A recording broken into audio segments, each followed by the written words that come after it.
জয়পুরহাটে আন্দোলনকারী ও পুলিশের ধাওয়া পাল্টা দেওয়া হয়েছে।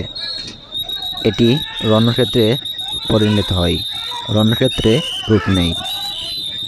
কোটাবিরোধী ছাত্র সংগঠন জয়পুরহাটে যখন আন্দোলন শুরু করে, তার বিপরীত মুখ থেকে ছাত্রলীগ এবং পুলিশ তাদেরকে বাধা দেয়। এক পর্যায়ে শুরু হয় সংঘর্ষ। এখন পর্যন্ত সেই সংঘর্ষ চলতে আছে।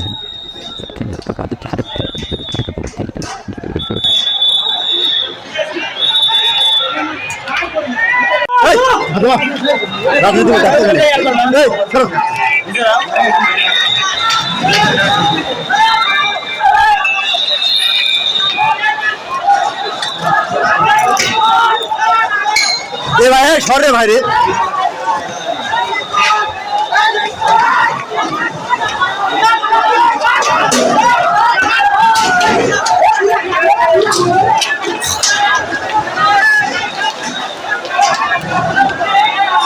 এটাকে সাধারণ শিক্ষার্থী না ছাত্র?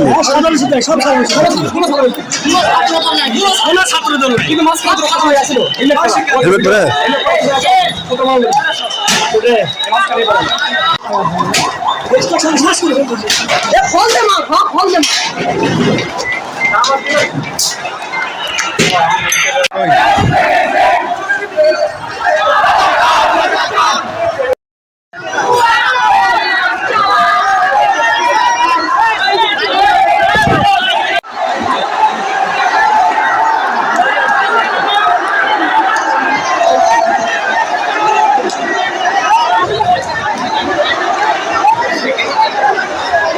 মাথা ঢুকে গেছে তো, মাথা ঢুকছে তো।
হাত সরে